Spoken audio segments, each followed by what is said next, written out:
哋出發去邊啊？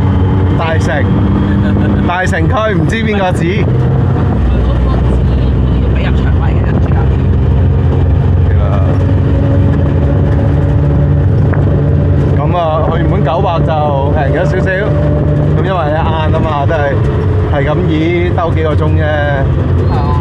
咁啊都可以嘅，講老老實實，係咪先？